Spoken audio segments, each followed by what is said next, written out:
Oh, to be in Oleanna, that's where I'd like to be. So went the news of the day in America and far across the sea in icy Norway during the 1850s. In Oleanna, land is free, the wheat and corn just plant themselves, then grow 4 feet a day, while on your bed you rest yourself. So go the opening lines of the ballad based upon the utopian colony of New Norway and its broken promise of paradise. Before it became the satire of the day, Oleanna was the dream of famed Norwegian violinist Ole Bull. He sought out a land where Norwegians would be free to express themselves and their culture, which he found in 1852 when he purchased a lot of land in rural Potter County, Pennsylvania. Except, Ole Bull could not make it a paradise. Despite fame and renown, the romantic Ole was not a governor. Inspired by stories of his Viking ancestors, Ole spent a fortune to establish his own community of artists. Yet not even his fortune could prevent disaster. The settlement of a few hundred fell into starvation and despair. What had only been settled in 1852 returned to wilderness by September of the next year. Ole's dreams died with it. What had been hailed as a grand experiment was now a mockery. But, unlike Ole's fame, it would slip into obscurity, where it would nearly die with its founder in 1880, abandoned and almost unknown. One thing, though, stood to tell the tale: the foundations of Ole Bull's castle. While it was actually just a stone foundation of a large cottage, it was a mansion intended to overlook his failed creation. To the lands upon which it was built, he gave the name Valhalla. The estate he named Norwegians, all in honor of the Norse god Odin due to Ole's love of poetry. Though the only poetry Norwegians, Valhalla, Oleanna, and New Norway would find would be in its end.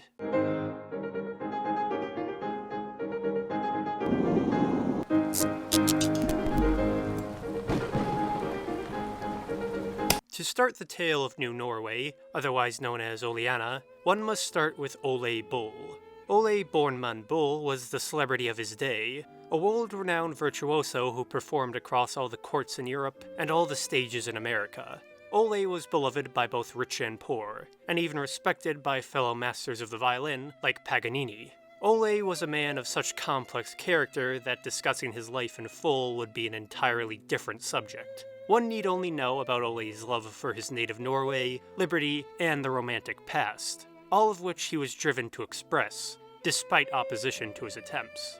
Born February 5, 1810 in Bergen, Norway, Ole was the son of Johan Storm Bull and Anna Dorothea Bors Gilmuden. In childhood, Ole would shirk his studies to practice violin among the mountains of Norway, a habit that instilled him with a great patriotism and talent for the violin, and when he was grown, would lead to riches touring across Europe with such skill. With such wealth, he only desired to display his love for his home of Norway, but Ole found his country far less accepting than he desired. While allowed free rule, Norway was still beneath the Swedish monarchy, who preferred the Norwegians remain under Swedish dominion. Soon inspired by the radical politics of his age, Bull wanted to instill Norway with its own national spirit, one he saw emerging across countries in Europe in the 1840s. He attempted a cultural revival through theater and music, partnering with famous Norwegian author Henrik Ibsen to open a national theater at Bergen in 1849, though this would be brief. The enterprise proved too hard to manage by 1851. Ole appealed to the Norwegian parliament for help, but he received none. The musician and his cohorts were dejected. No thanks also to the pressure of the Swedish government, which perceived Bull as a radical.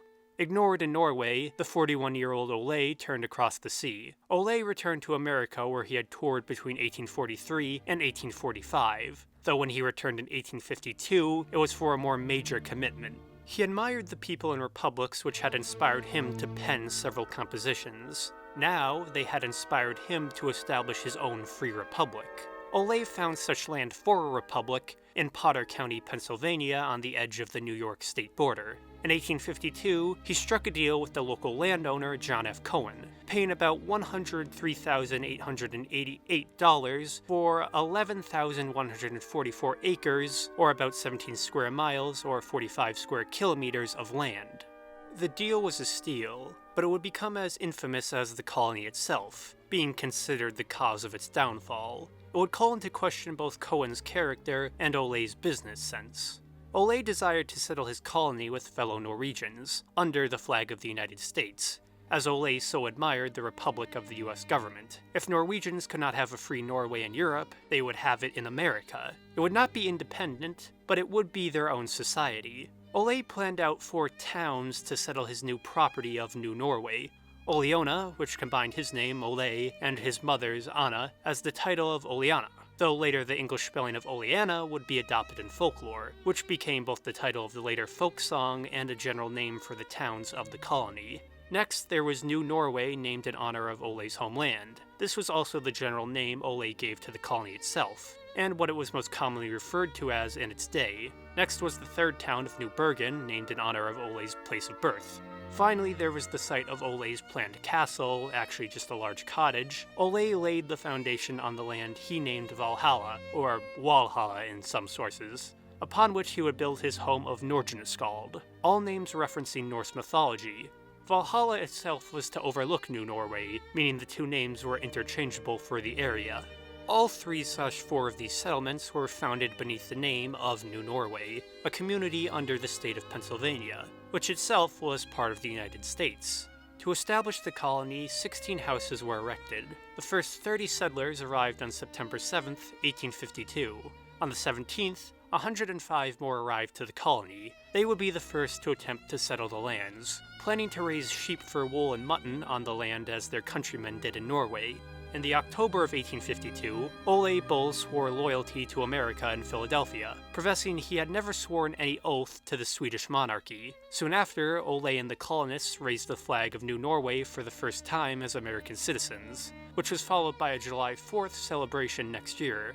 Between the fall of 1852 and the spring of 1853, 300 to 400 more settlers would arrive at New Norway, though a majority would not be cut out for the lifestyle. Most were Norwegians or Danish artists Ole had promised a free paradise. They found only isolation and bitter winters. The location and remoteness would be this tiny colony's undoing. After all, in the 1850s, Potter County, Pennsylvania was highly isolated. The nearest town of Coudersport was 69 miles, 111 kilometers from Ole's castle. In 1850, the town had only a population of 234, and the second closest town of Stuartson was even smaller with a population of only 54 people.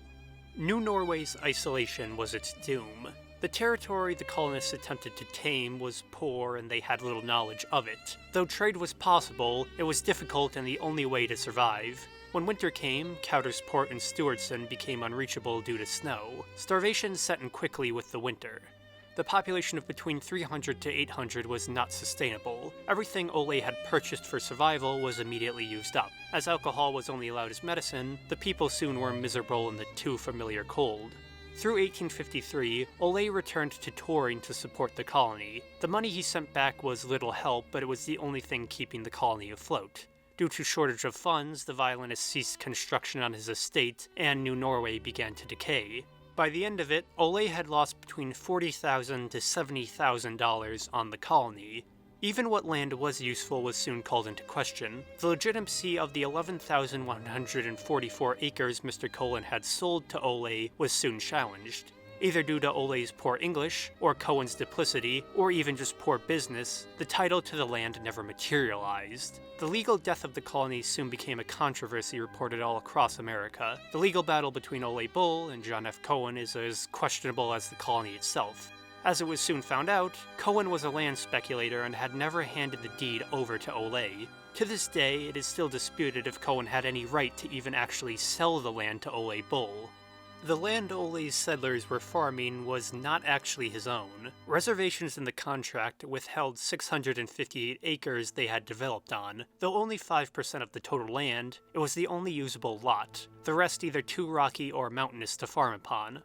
Ole's last visit to Oleanna proved to be on May 17, 1853, Norwegian Independence Day. On September 22, 1853, Ole deeded back the land to Mr. Cohen for a refund of $103,888. It was still a losing deal. He could not recover the amount he had spent on the colonists. Even with offers of assistance from such prominent American figures as Henry Clay, Harriet Beecher Stowe, and James Gordon Bennett.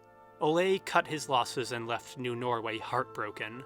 Without Ole's promise or help, the colony disintegrated. By 1854, only 40 of the original colonists remain. By 1857, most of the others had either returned to Norway or left for Wisconsin and Minnesota. The families that did remain on the lands once known as New Norway were the Jorgs, Andresens, and Olsens, all doctors, hotel owners, or craftsmen, trades they could make a living off. As the years forgot Oleanna, Ole's unfinished castle of Nordenskjold decayed with them. The Jorg family bought the property and totally stripped the structure, using or selling any worthwhile wood. All that remained was the stone foundation, which survived even when the Jorg's house burned down, and, by the 1920s, Pennsylvania owned the property as a state park. By 1853, Ole Bull had totally left Pennsylvania. Though he kept his summer house in Maine, he largely returned to Europe. Oleanna had made him the talk of the nation, and left a stain on his reputation. A wide array of outlets hounded him to get a scoop on the New Norway scandal. Even returning home to Norway could not spare him mockery. On March 5, 1853, Norwegian editor Dietmar Meidel published the Norwegian version of the ballad Oleanna in the journal Krigsserien, which would serve as the basis for the English folk song. Ole attempted to ignore the scorn and returned to touring to recuperate his losses, eventually purchasing his favorite island of Laoson as an estate, a place built to his own paradise, in memory of his failed Oleanna, where he had named the spring of Kettle Creek with the same name of Laoson. His own fame continued until his death from cancer on August 17, 1880, at the age of 70.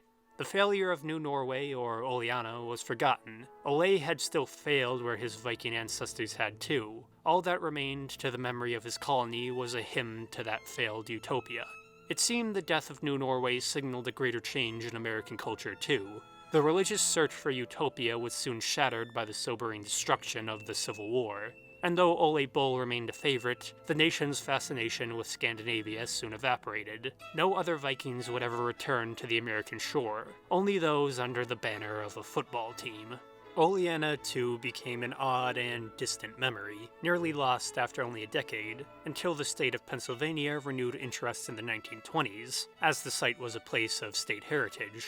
Though, by that point, the only thing that remained was the collapsing remains of the foundations upon Valhalla, and it seems Ole Bull is a nearly forgotten memory as well in the United States, though he was once such a favorite. Yet there have been steps to better commit to memory the lessons of Oleanna and the broken dreams of Ole Bull. Where the Norwegian failed, the English and German immigrants raised similar towns of Abbott and Germania and Potter County, righting the wrongs that had befallen Ole. In 1896, money was raised to erect an Ole Bull statue in Minneapolis, which stands to this day. While the 132-acre Ole Bull State Park was established in Pennsylvania in 1920, built upon the old grounds of New Norway and Valhalla, and opened in 1925. Where one can still, to this day, find the crumbling remains of Nordenskjold. There, the nation of Norway paid to raise a statue to Ole Bull in 2002, to honor the paradise he could just not make.